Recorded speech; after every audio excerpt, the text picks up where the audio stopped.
Boy, oh boy, look at how much you've gotten done. You've set yourself quite a task, young lady. Yeah, it's hard work.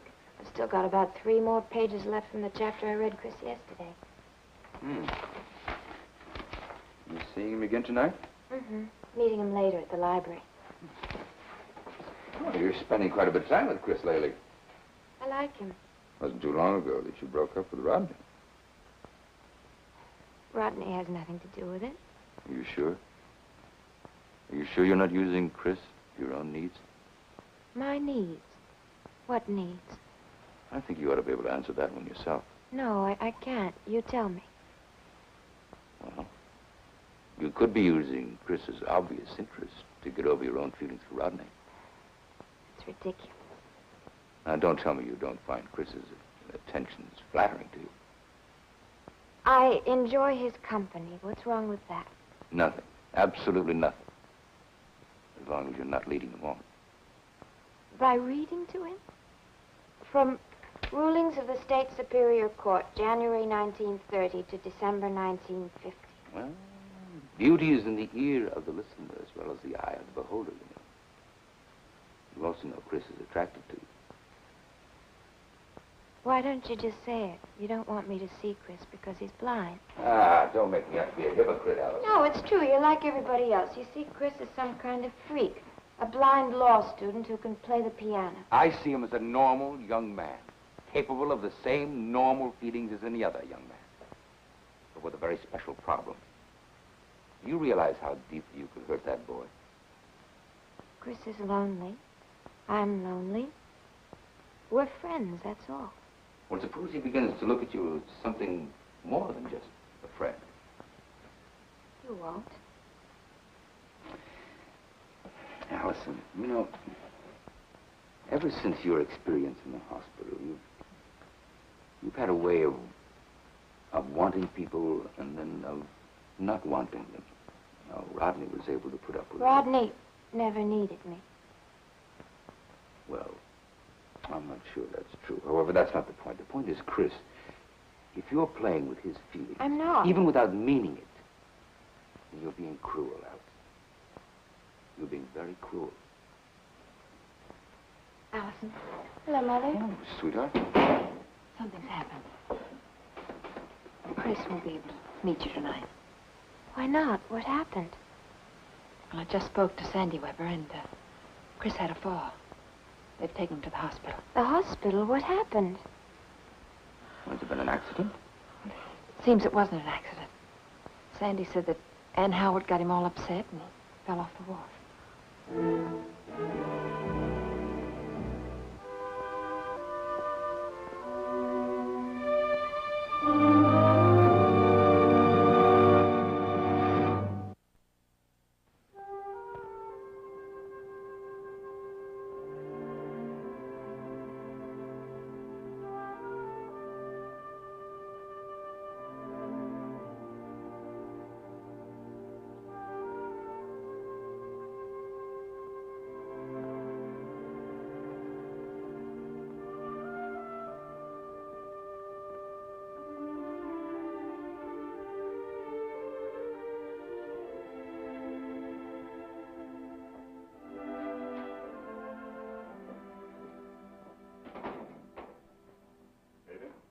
Hello, Eli.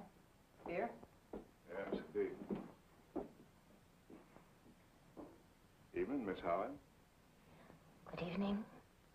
Kind of quiet, isn't it? Yeah, everybody went to watch the accident. Heard about it. Keep an eye on things, will you, Eli? I want to get a couple of bottles from the cellar. Yeah. Would you care for some company? I don't have much choice, do I? No. I guess not. I'm afraid I'm a pretty dull conversationalist, Mr. Carson. I doubt that. All I can seem to think about is the weather. All kinds of weather. Hot weather, cold weather, dry. It's very changeable, don't you think? Yes, it is. What do you suppose causes that, Mr. Carson? Well, there's the ocean, the wind, air pressure. I always thought our New England weather was, I don't know. Something that just, happened. Like accidents. Nothing just happens, Miss Howard. The weather's kind of like people. You can't tell what they're going to do, but you usually can find out how they've done it. What you're saying is that there's no such thing as an accident. That's not what I said. I told you I'm not a good conversationalist. I'm also a poor listener. Accidents happen, but it takes two to make them. Not all the time. We're veering away from the weather, Mr. Carson. I guess we're both thinking about something else. I was just passing by when the ambulance left. From what I heard, the boy wasn't bad hurt. He was. He must have been. He only fell down a couple of feet. It was my fault. Did you push him? Of course not. As I said, I was passing by on my way home. But it appeared to me that you were hurt. Maybe worse than the boy. How could you know how badly he was hurt? I don't. Neither do you. Maybe he's all patched up and on his way home now. Could be. You know, my son Elliot fell off of that same wharf when he was a kid during a rainstorm. Went plunk on his head. What happened? His mother tanned his backside. He was wearing a Sunday suit.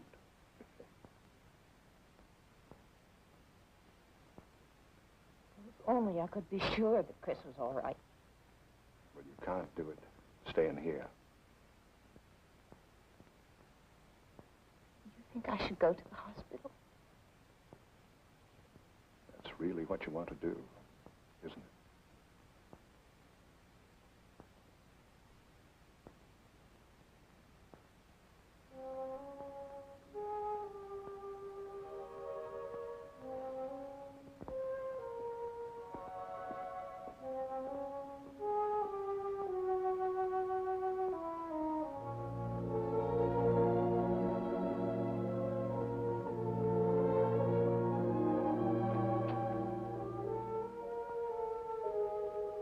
Close your eyes.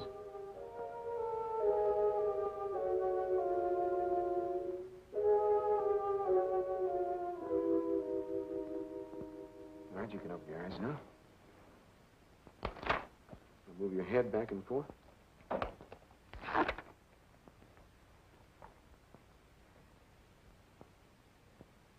That hurt?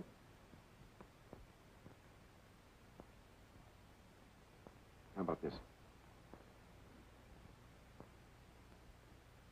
It's sore.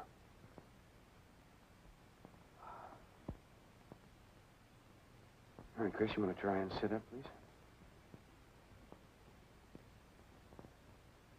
Here, let me help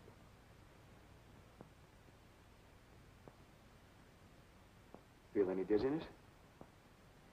I feel like I'm falling. All right, my big deal. Doctor, Rossi. how soon can I get out of here? We're going to keep you here for a while, take a few pictures. I don't like hospitals. No, neither do I sometimes. Just try and relax, huh? All right,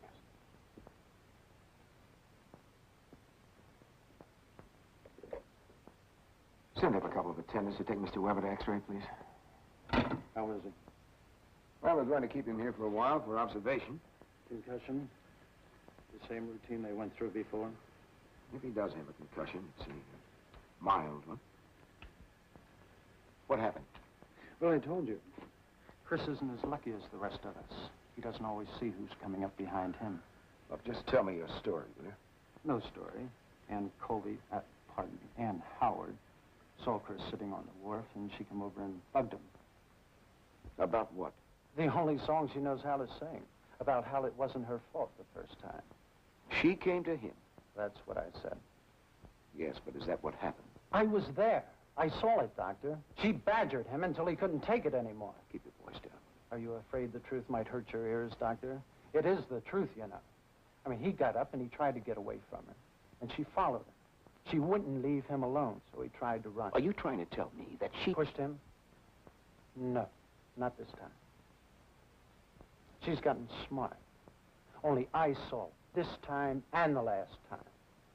You didn't see my brother the last time, did you, Doctor? His face looked about the same as it does now, only more cuts, more bruises, and more blood. A lot more blood, all over his shoes, all over the back of his shirt. Look, wait a minute, will you?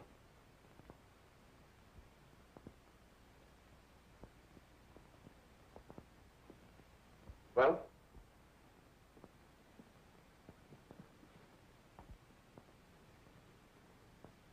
Come with me.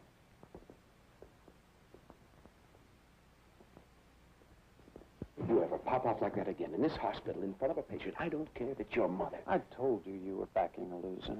You helped her, protected her. Now how you gonna jump, big man?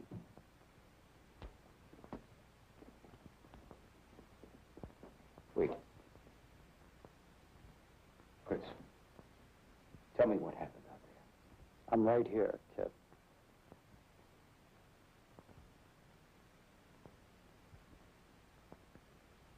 It was like my brother said.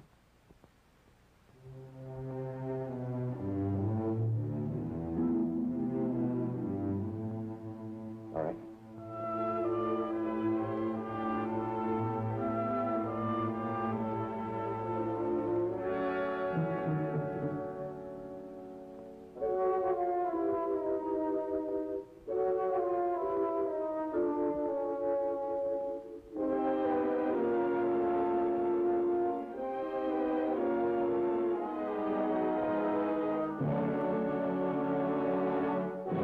Preview from the continuing story of Peyton Place.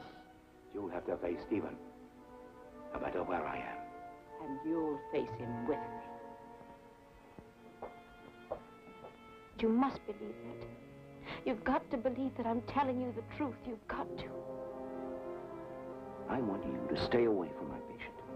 As long as Chris Webber's in this hospital, I don't want you anywhere near him.